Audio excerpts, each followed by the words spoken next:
Welcome to this online concert featuring the art songs of American composer Lori Laitman. It is brought to you by Musica Vitale, a performing arts ensemble headquartered in Coronado, California, that focuses on vocal music with a strong educational commitment. The founder and director of Musica Vitale is Elena Visuet, who organized this event. I am William Propp, a frequent singer and presenter for the ensemble. I want to thank our donors and supporters, especially the City of Coronado, for enabling the pursuit of our performing and teaching mission, even in these difficult times. Lori Laitman is a noted composer of chamber music, opera, and oratorio, but she is most celebrated for her art songs. A reviewer in Gramophone magazine has written, "Lori Laitman opens windows onto small but deeply intimate emotional experiences. She shows an affinity for identifying with the words she sets and a keen ear for poetry that will work effectively." And a reviewer in the Journal of Singing gushes, "Laitman seems to create great songs as easily and naturally as a tree produces apples."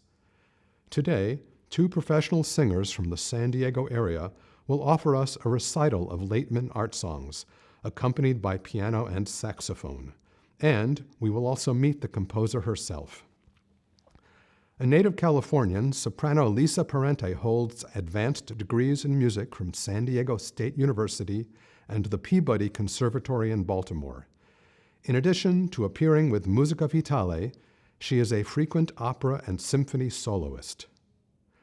Baritone Michael Sokol, originally hailing from Arizona, sang for many years with the acclaimed Phoenix Boys Choir. He received his further training at Arizona State University, the University of Cincinnati, and Northwestern University. Sokol has appeared frequently on opera and operetta stages in Europe and the States, including the Metropolitan Opera in New York City, and has premiered the works of many leading composers. He, too, is a frequent soloist and chorister with Musica Vitale. Pianist Olena Galitska received her training at prestigious conservatories in her native Ukraine and in Russia.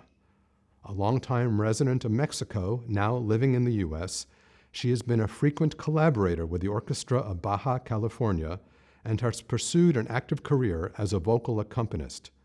Galitska is a professor of music at the Autonomous University of Baja California. Lastly, Daniel Kamen is a saxophonist with roots in reggae and rock, as well as classical music. A native San Diegan, he holds degrees in music from San Diego State University and the Peabody Conservatory, where his teacher was Gary Louis, for whom I Never Saw Another Butterfly was originally composed. Now, please enjoy the music.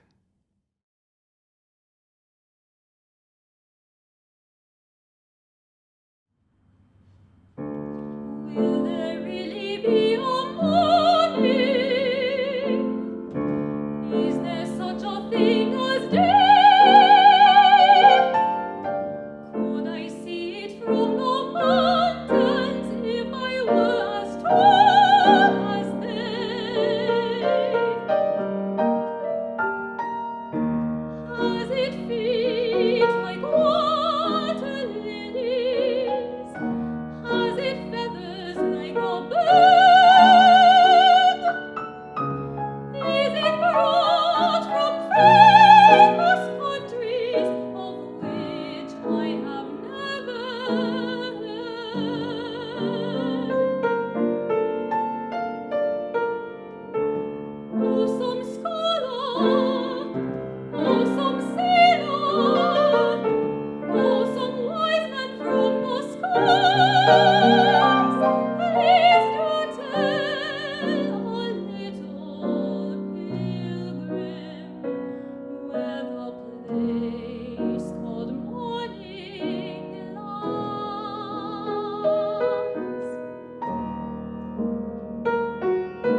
If I can stop one heart from breaking, I shall not live in vain. If I can ease one life aching, or cool one pain, or help one fainting robin unto his nest again, I shall not live in vain. I shall not live in vain. I shall not live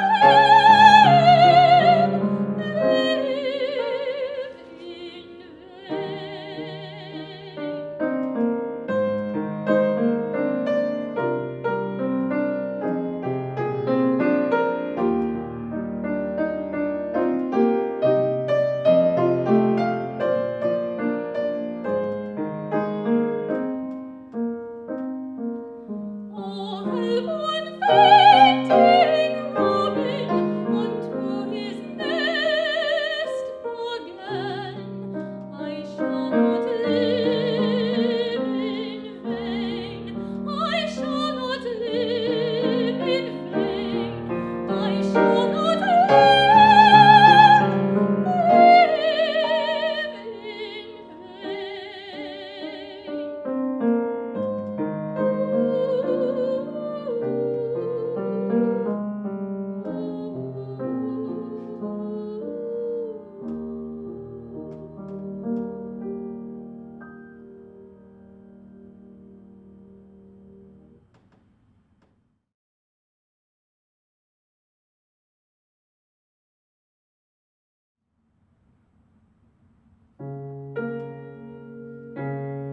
I held a jewel in my fingers and went to sleep.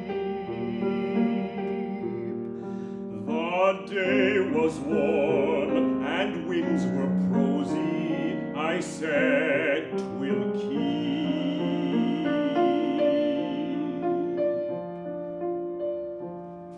I woke and tried my honest fingers. The gem was gone, and now an amethyst remembrance is all I own.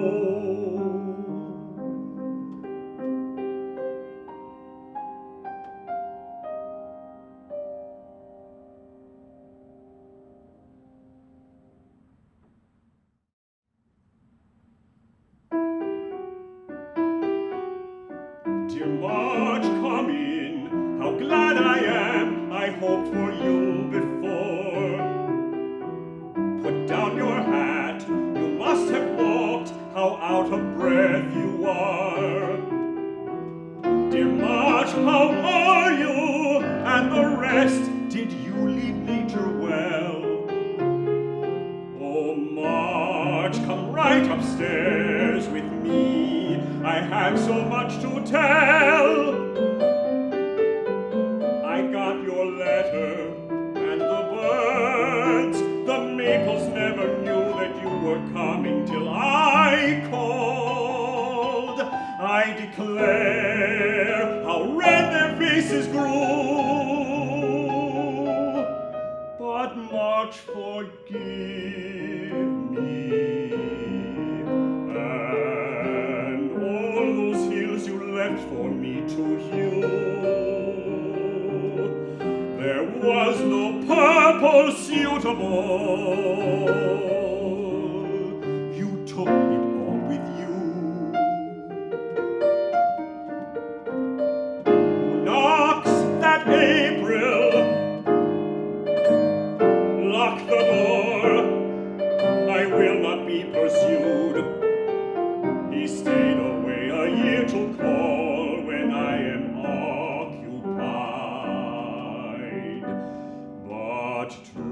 miracles look so trivial as soon as you have come. That blame is just as dear as praise, and praise as mere as blame. Oh, much, dear, much.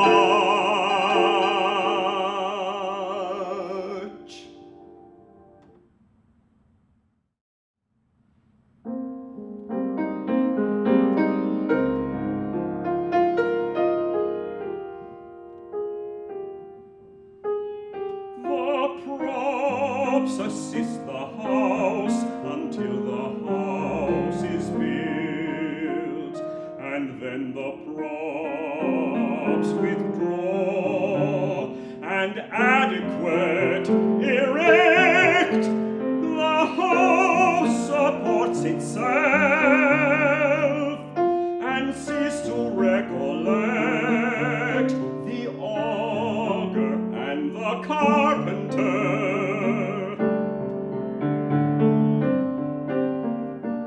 Just such a retrospect at the perfected life, a purse of plank and nail, and slow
wears a beard down to his back, and on his head a little cap, and on his head a little cap. Somewhere in the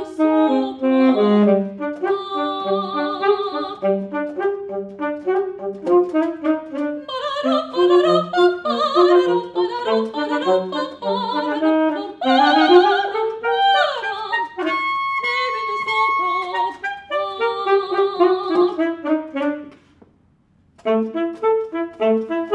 first he grumbles in his guns, he's only got one single tune. My poor old man with working gums, instead of soft rose lent to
He doesn't know what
Lori Laitman, welcome to Southern California. It's a beautiful day in the mid-60s with hardly a cloud in the sky. Don't you wish you were actually here? May I just call you Lori? That's a bit of an in-joke because Lori and I are more than colleagues, more than friends. We go way, way back. So much so that I cannot clearly remember our first meeting, and I feel I've known you my entire life. That's not exactly true, though. I checked, and I was about 20 when we first met. 20 days old, that is. That's because we're family, first cousins to be precise. My father Theodore is your Uncle Teddy, and your late mother Josephine was my Aunt Josie. I bring this up because well over half the members of our family, over 3 generations and counting, are professional or highly committed amateur musicians, whether performers or composers or musicologists. I thought our audience might be interested in how that came to be. It all goes back to one matriarch.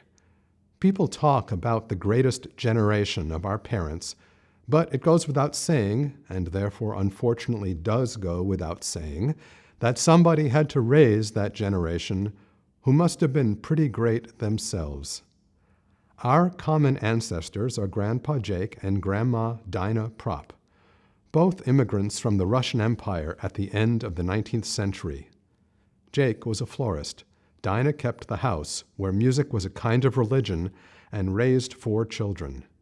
Your mother attended the Manhattan School of Music on scholarship, and I'm told that Dinah essentially did a sit-in at the director's office till they awarded the financial aid to my father, too.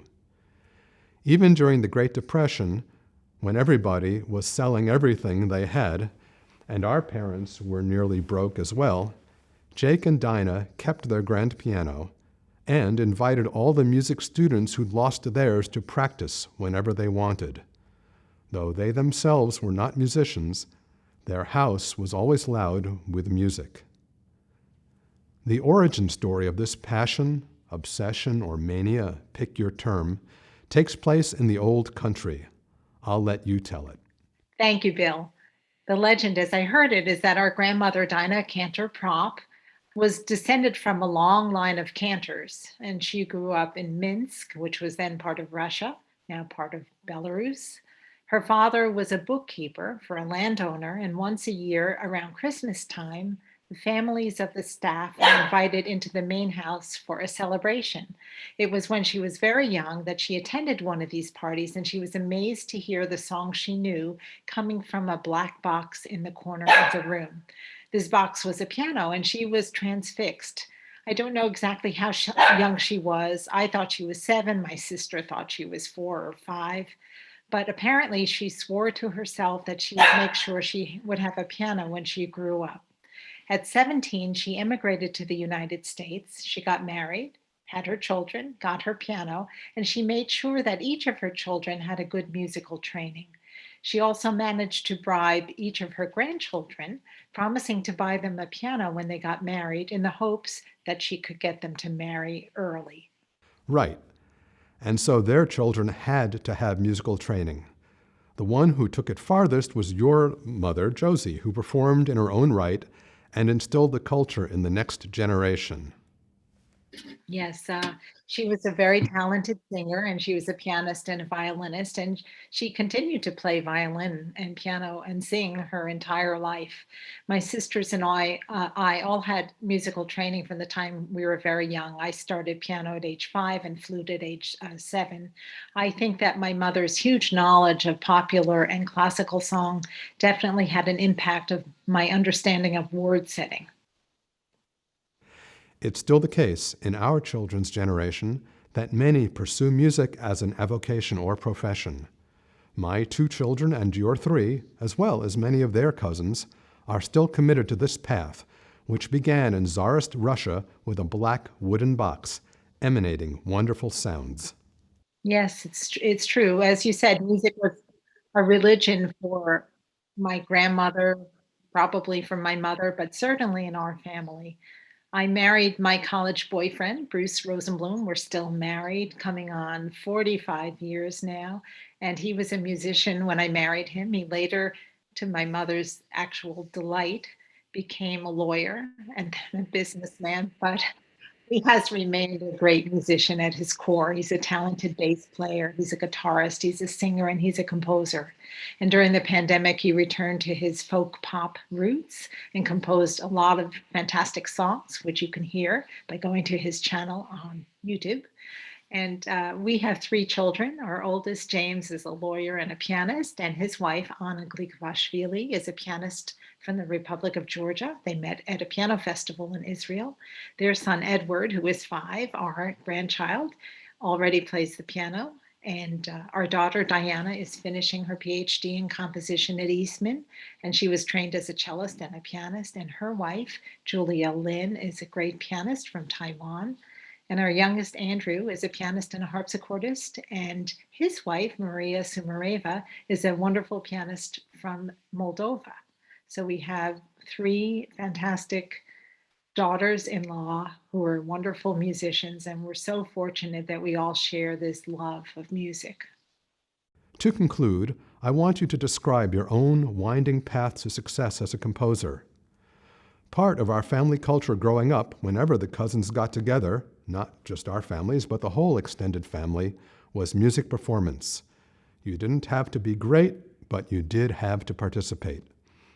I did not particularly enjoy it myself, but I liked listening to the others.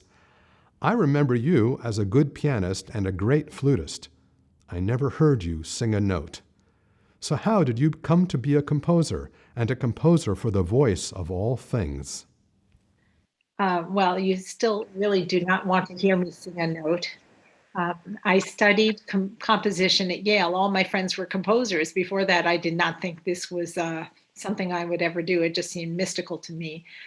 One course that I took in particular was most influential, and that was in composing music for film and theater. It was taught by my mentor, the great late Frank Lewin.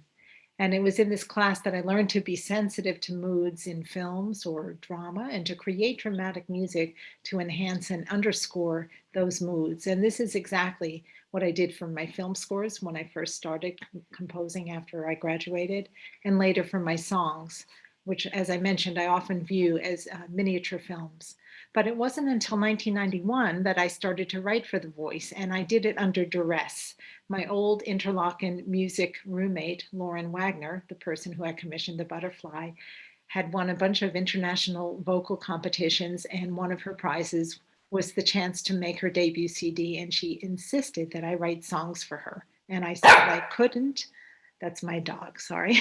I couldn't, I had no idea how to do it, but she really persisted and she won out. And so I wrote my first songs for her and many thereafter. And that first song, the setting of Sarah Teasdale's The Metropolitan Tower, written in 1991, came to me so easily that I doubted its worth. I thought, how can this be any good? That was way too easy. But it was my husband and my professor, Frank, and Lauren, who assured me that it was a beautiful song. And Lauren debuted it with Fred Weldy in New York City. And we went to a party at Paul Sperry's wonderful apartment in New York. And I met the great composer, Richard Hundley. And he said the most wonderful compliment, which meant so much to me. He said, I was thinking of setting that song, but now I never will because I couldn't do it better than you. And it was like, wow, so I just never stopped writing for The Voice after that. I had such a, I'm sorry about the dog. I became obsessed with setting words to music, and it turns out that I discovered my compositional voice, writing for The Voice, and it's a puzzle. Every song is a puzzle. Even now, excuse me one second. Stop. Even now, every song is a puzzle that has to be solved, and but it's thrilling after you create it. You've made. My goal is to. It was actually right around the time, actually, that my oldest son was being bar mitzvahed, and the idea of tikkun olam, the Jewish philosophy of repairing the world, of doing something that you can do to help make the world a better place, was very, um, central to this idea of what I was trying to do. I wanted to try to add beauty to the world. So that's what I try to do. And it turns out I had some sort of gift for just knowing how to write for The Voice. I really don't know why. It could have just been listening to my mother all those years, but It's so intuitive for me. I know exactly what works for the voice, for any type of voice, and it's just fun. I like doing it, so that's why I keep doing it. Cousin Lori Laitman, thank you so much. In such a household, how could a dog be silent? And thanks to Grandma Dinah, too, and to all our family, and to all the Grandma Dinahs of the world.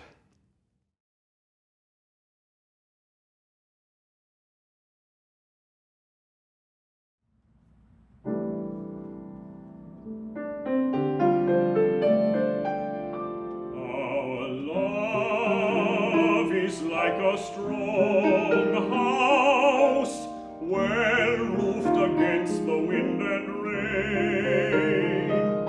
Who passes darkly in the sun again and again. The doors are fast, the lamps are lit, we sit together talking low. Who is it in the ghostly dusk goes to and fro?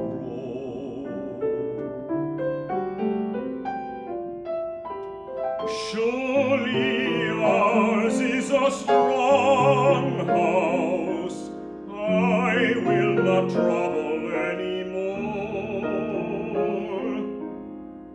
But who comes stealing at midnight to try the locked door?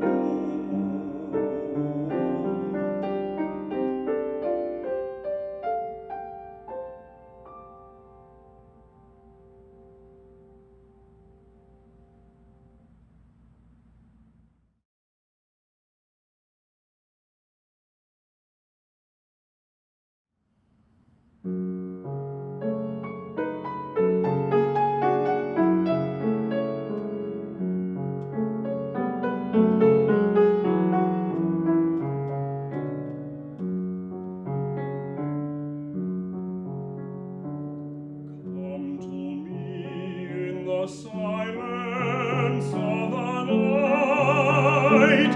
Come to me, come to me. Come in the speaking silence of a dream. Come with soft rounded cheeks and eyes as bright as sunlight on a stream.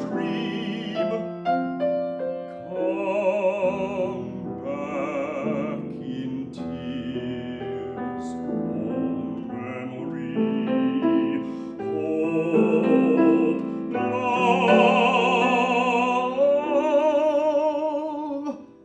of bitter years.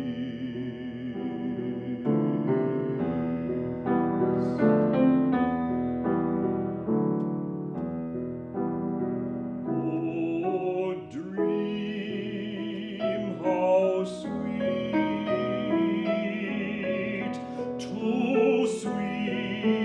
too bittersweet,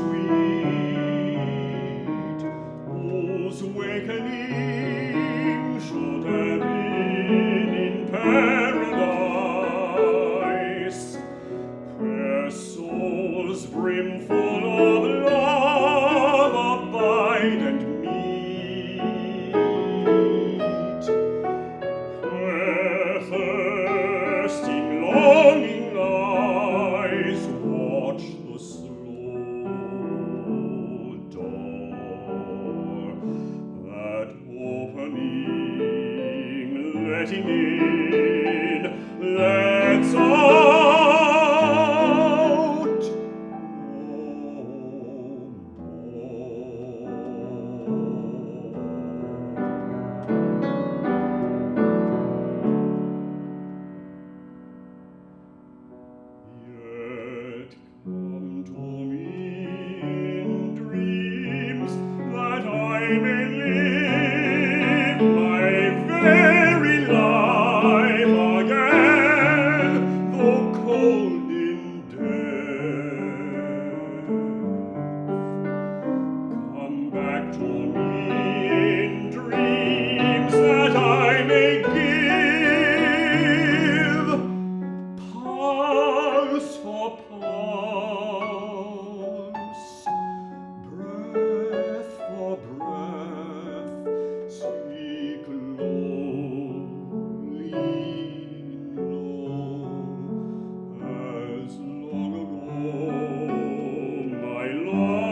coffee. Some prefer tea, Some prefer chocolate.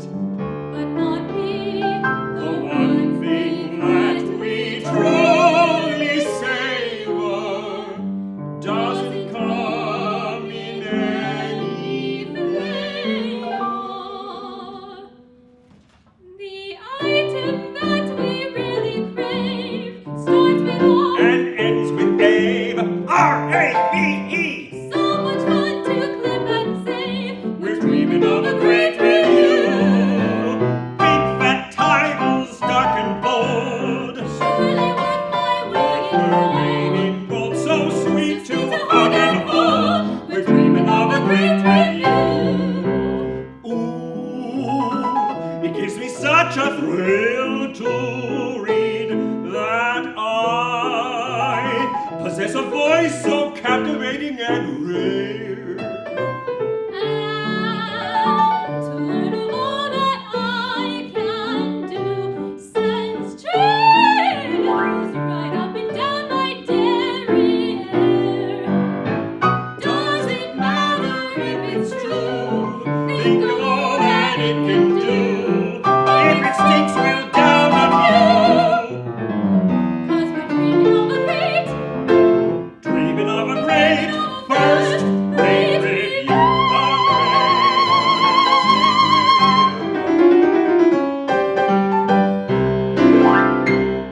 Phew. We hope you enjoyed this performance of the songs of Lori Laitman, brought to you by Musica Vitale of Coronado, California. Our thanks also go to Villa Musica of San Diego for donating their studio space. They are truly an invaluable artistic and educational resource in our community. Please consider supporting us financially through our website, and even better, please attend one of our live concerts when music performance resumes. We promise to surprise and delight you.